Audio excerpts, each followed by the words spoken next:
Phil Bennett segments are always just electrifying, and especially when we bring him in after we just spoke to his favorite player ever, Ahmad Dixon. My goodness. How you doing, Coach? I'm good, Smokey, good. Craig and Paul, David Smoak, Phil Bennett, North Texas defensive coordinator. He brought up the Oklahoma game, getting the crowd. Hey, when he became a cheerleader? Yep, that's exactly what he brought up.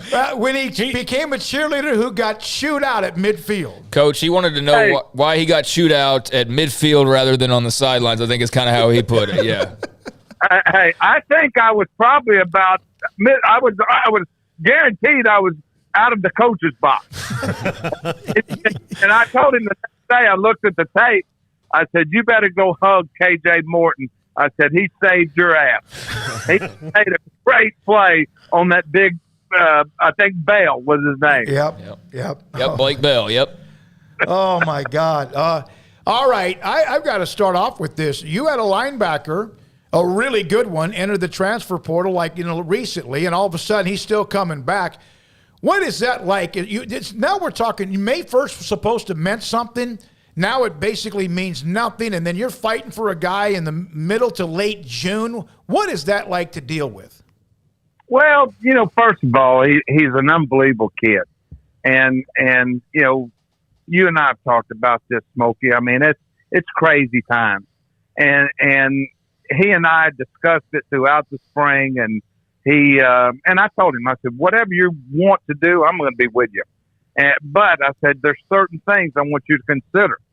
And then, he went, he looked at some things, and I don't want to speak for KD, but in the end, as he told me, he said, Coach, I'm just, I didn't find what I thought I'd find, and I'm comfortable, and I think you can help me get where I want to get. And so, it played out, for us on the good part. And I told him, I said, listen, I didn't berate him or anything about I said, you just got to look and you got to see and you got to go with your heart. I said, the only thing I ask you and what I do all my players, I want you to be totally in. I want you to be totally committed, because I do. I think we can have an impactful year at North Texas, and he would be will be a huge part of it. Phil, one of the things that we don't get a lot of perspective on is because I do think if you ask most coaches, they are for almost everything that's going on in the essence of it, the rule of it, of NIL and the transfer portal and giving players that freedom. But you guys have been given no time to adapt to it, and a change of something you've been doing 40, 50 years for some guys, a long time, and doing it one way. What's it like to have to adapt on the fly with no guidance and trying to, shift down from what you were used to for the majority of your adult life? Well, I would be lying if I said it wasn't. It's been a major adjustment. Because the rules, nothing's really defined. You talk about NIL. The intent of the NIL, I mean, let's be honest, guys, that's BS. It's inducements. That's what it is. And you had people, we had this kid, and I'm not a crybaby. I knew what was going on. We had people calling him or doing the Twitter, hitting him up, having other third parties hitting him up. If it's NIL, I think a lot of coaches say, you know what, they deserve more. But the inducement part, that what's going on, I was with R.C. Slocum last night, and he had showed me a text he had sent to a major player in all this. And he said, and he's true, he said, I don't think we'll ever see the game we once knew and loved. And unfortunately, I do believe this. I believe with the calendar, and I believe with the NCAA getting new direction, that we can get this thing under control. I'm an optimist on that because right now it's out of control, but it is fixable. I'm not one of those guys. I saw where Mike Gundy said, hey, it's going to be this way. I don't think that's true. I've done it too long. Yeah, I think we're smart enough, and with the help of some other people, the conference commissioners, and I believe we can get this thing where everybody's happy, but also, regulated. When Katie Davis told you that he was backing out of the transfer portal, was that almost like receiving a 5-star commitment in a way? You know what? My heart, my 67-year-old heart, when it was over, he had texted me, and I didn't want to be involved in him looking at A&M and Ole Miss and Texas. I just wanted him. I said, you see what you see, and then get back with me. And he actually, this is crazy, he actually called one of our staffers and said, listen, I've texted Coach Bennett a couple of times. He haven't texted me back. Would you ask him if I call him, will he accept the call? And the truth of the matter is I didn't see the text. And when he called me, him and his mother were on the phone, and I said, let's stop right here. I said, what you're telling me is you want to come back. He said, yes, sir. I said, I'd love to have you. I said, the only thing I ask, once again, I want you to be all in. I said, I want the guy that when I came here a year ago, I said to myself, this guy could play on any defense I've ever coached, which he could. I promise you, he would have been the best player on defense at any school he went to. He is that good a player, and he is that good a kid. And he went with his heart, and we're going to take it from there and see what happens. But yes, I was fluttering a little bit, Paul. You know what, Phil, you have also seen, and how much, and we had Chris Humber from 247 Sports on yesterday, and he said he was in the office with Seth Luttrell doing a story, and he said it's pretty intimidating because Seth's a pretty big boy, and he was talking about the transfer portal and tampering, and he was mad. Seth was mad. We know what's going on. It probably was going on 15 or 20 years ago. Is there anything that people can do with a player getting a text is there anything that could ever be done to stop it? Well, I like to think this, coaching it's a professional career. And I think the most important thing that we all have is our integrity. And if a kid calls you and just, I've had kids call me out of the blue. I said, are you in the portal? And they said, no, I can't talk to you. Cut it off. But the thing that blatant, third-party, illegal contact, that's cheating, Smoak. You don't want to be a part of that. And I know everybody's trying to impress, and everybody's trying to get the better players. But yeah, I think you can enforce that. Just like I think you can enforce the inducements instead of the NIL thing. But it's going to take, like I said, right now, let's be honest. You remember the situation with Baylor. It took them 4 years to come down with a conclusion. I mean, right now, the NCAA is not in a good place in the enforcement aspect right now, unfortunately. Let me ask you this. Do you see any comparison of what you're dealing with now to what happened when Art was fired and you had the class that had signed and got rated? It's funny you say that. Randy Clements and I said, he said, have we ever made more calls to our own players? And I said, yeah, we have. I said, take 2016, we did. Yeah. And it was, they were free to go. And very similar. But the thing that was different is, and I say this again, is the calendar. Once we knew we got them in, once they started summer school and we got, then you're gone. And one of the things they've got to do here, and I think Paul might have said it, or Craig, but I'm for giving a kid a one-time transfer. I think it's fair. But I think it's fair for the players. I think it's fair for the coaches. But I think the calendar on how, you don't need to be getting into July trying to build your roster or keep your roster. Now, obviously, being a mid-major and having a player that's really a good player, we knew there were possibilities that could happen, and we knew it was going on, and we were just doing our best to try to, to give him the reasons. He's built the legacy at North Texas. He's a everybody there loves him because not just as a football player. He's a wonderful man. And but we knew it. So, yeah, I think the calendar has got to be fixed.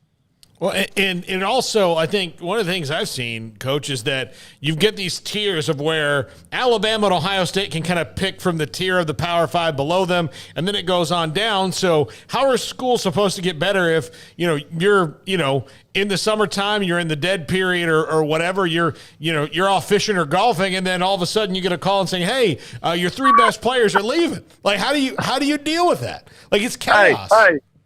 You know what?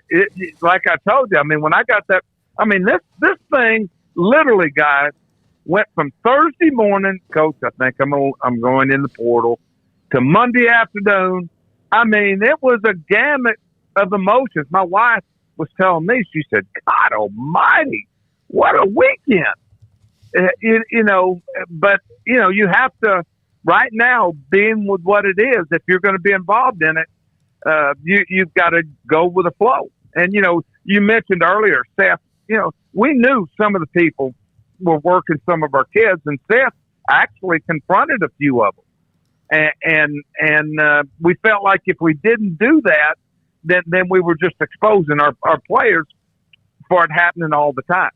Well, I'm going to ask you then, and I know you can't give us too much of that. I was going to ask you if you've ever done that, where you picked the phone up even back wherever you were and said, hey, that's wrong.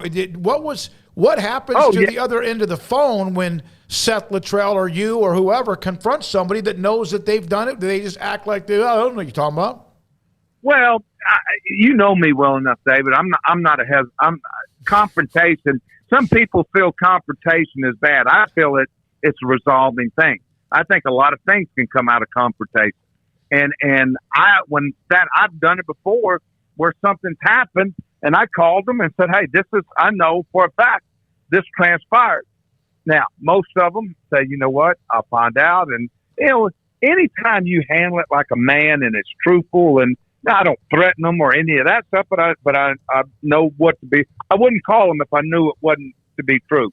And I think Seth did that. And I think that now one thing, one of the schools continued. So, it is what it is. And you're always going to have those people that think the rules don't apply to them. And with just the way, the variance of everything, you could, May the 1st was the date, right? Mm-hmm. But if you're a grad transfer, you can do it anytime. So there was a lot of different things going on that people said, and you could get exceptions. So, I just, I'm hoping with whether it's reorganization or I'm hoping, and I have a feeling it's going to have to come from the conferences and American Football Coaches Association, that we can get this calendar down and get this NIL deal where it's fair to a lot of people. How many times have you been tempted when you've had somebody rated from your roster and now you've got to fill that roster where you start looking around and you got to wait for somebody to enter the transfer portal? Is it also tempting on your part? Absolutely. But here's our situation. We have had a bunch of kids. It's sort of the pecking order.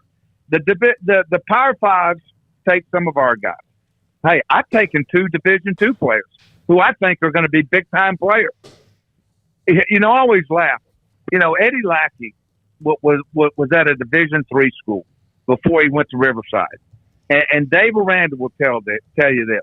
Dave Aranda and myself were the only 2 guys that offered Eddie Lackey a scholarship. Mm-hmm. And there has never been a linebacker any better at Baylor in the history. There's been some as good, but any better. Taylor Young, us and UL Monroe. So my point is evaluation and kids get bigger. Like we took a kid from Eastern New Mexico. He's out of Burleson. He was an All-American at Eastern New Mexico. He was 6 foot tall, 210 pounds out of high school. He's 6'3", 245, runs 4.5 now. Led the Division II programs in sacks. He's a difference maker. What he is, he's a Chris McAllister. That's what he is. Wow. Your team closed on quite a run last year. Five wins to end the season after struggling. How much do you feel that momentum building? Like you said earlier, you feel like you got something really good there this year. That momentum from the end of the year rolling through. Well, Paul, you feel good when you win, but you also have to be realistic. There's a reason UTSA is picked to win the conference, because they proved last year that they could win consistently from start to finish. We've got to prove that. We feel like we can. We had some, and you can say a lot of different things. I was being new and this and that, but I know this as a defense, and I can speak more for the defense. I saw us progress and grow. I was able to tweak and start, just like we did at Baylor. Hey, this kid can do this. He can't do that. You find more, and I thought we did a better job with our personnel. I think we have that same ability to grow, and offensively, we've got our quarterback's back. We also have Grant Gunnell. We have a Stone Earl from ACU, so we have some options there. We lost Oscar Attaway, who we thought was a freshman All-American the year before during training camp. He's back. And then we had three guys come on and do a really good job. So there's going to be opportunity there for North Texas. And I like the fact we're not big talkers, but we're pretty good workers. Phil, it is always a pleasure to have you on the show. I think you could I mentioned this, if we wanted to talk about watering the flowers, that you would be just as passionate about that. I'm going to tell you, I told somebody the other day, they said, Bennett, how much longer? I said, listen, I'm having as much fun right now that I've had anywhere. I mean, and that's one of the things I mentioned to KD. I said, KD, it's not the different level. I mean, Smoak, y'all think about where I've been. I mean, I've had people dream to have the jobs that I've been blessed with. And I'm having as much fun at North Texas as I've ever had, because it's about the people. These kids believe in what we're doing. I'm with Jim Gush, who's my lifelong assistant. I've got my son-in-law, my son. I've got Jared Holly. I've got my 3 grandbabies. So, and we've got a lot to prove. I'm determined. I mean, I feel very, very fortunate. For someone who's been everywhere and coached as long as you have, you still learn something, right? Is it every day? Yeah, every day. I tell their coaches this, and they laugh at me because I said, well, I remember back in 1982. I've been in 1978. We did this, and they're looking at me, God, Coach, I was born in 90.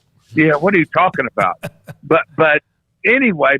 One of the things I told him, I said, when I quit learning, and I think too, one of the things, and you and I talked about this, people ask me, what was your best year at Baylor? The thing that I've said this over and over again, when we went there in 11, we weren't great, but we pieced it together. We got a lot of turnovers, and we could get the ball to Art, the offense, and we won 10 games. The next year we start good, we lose my kicks. We go down the line. We're losing people, and we have I think you can correct me. I think it was a 4 or 5 game losing streak. Yep. And then my kicks was the key. He comes back, and all of a sudden we go on a roll. And you don't even remember this, but we tear UCLA up in the bowl game, and you get me off of the bus. Yep. Do you remember that? Absolutely. I was right up outside the tunnel. Yeah. Yeah. And you get me off the bus, and I tell you, I said, we will win the conference next year. And I said, we have come of age. And that's the thing, with coaching. And you saw it this year. And, Jeff Grimes brought his son up to our camp. And I've loved Jeff forever when he was a GA for us at A&M. And I've just been so proud of him. And I was telling him that, but I told him, I said, I felt that. I watched them play. I felt that role that they got on. And I remember telling somebody, we were watching the the championship game, in the Texas Stadium in the AT&T, and I said, right now, I said they complemented each other. I mean, Ron did a good job on defense. Everybody was, and that's what we evolved to, and that's what makes the difference when you think and that's where I think maybe we could be right now. That 2012 team, after RG3 with Nick Florence, you mentioned that. You had the crazy West Virginia game. Hicks was out. It was the Texas loss that was gut-wrenching, and you had a handful of those where you guys were better, although they, about the same time. But, it just, I can view and still remember certain moments of those games.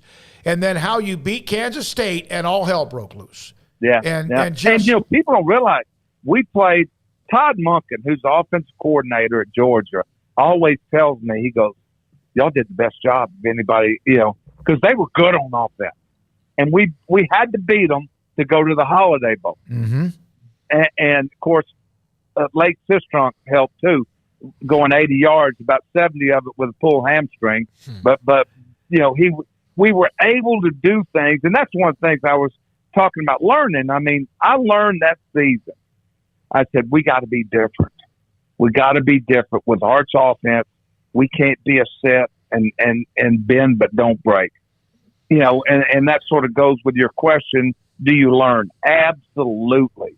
And last year when we lost our top 3 receivers at SMU, one of the things I loved about Seth and Mike, our offensive coordinator, is that we were able to reinvent ourselves on offense. We knew we could run the ball. We were an average throwing team, and then we played what I call complementary football, which I thought the Bears did this year too. I'm telling you, our chat room loves you. There were some that said, hey, please thank him for beating UCLA from this USC Trojans fan. And for those who don't know, our first year on the air, Coach Bennett was nice enough every Monday to come on our show like at 5 o'clock, and it was gold because you could help break down the week before football games, not just Baylor, but other things that were going on.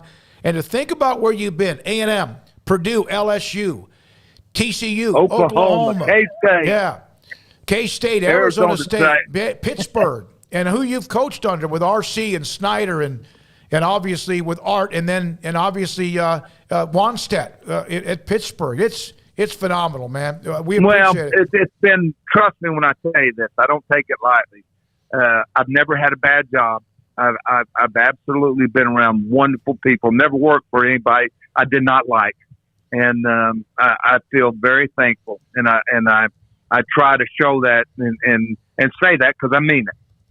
Well, we appreciate you, man. We really do. Thanks for your time, and I hope we can get you again so much. We love hearing your voice. Appreciate. Well, I appreciate you guys. I love talking to you. By the way, my brother Jerry says to say hello to you. Yep. He said he's still. I told you this the other day. He still remembers because he was so good with high school football in East Texas, and I told you guys are great for Baylor, and you're great for the not just for Baylor, but the local high schools there. Thank you very much. Jerry Bennett, all right, guys. 1986, nice, won Coach. the championship with Jefferson High School, beat Cuero. They had a guy named Robert Strait, massive record-breaking running back who eventually played at Baylor and took care of them in the championship game at Kyle Field. Now, if some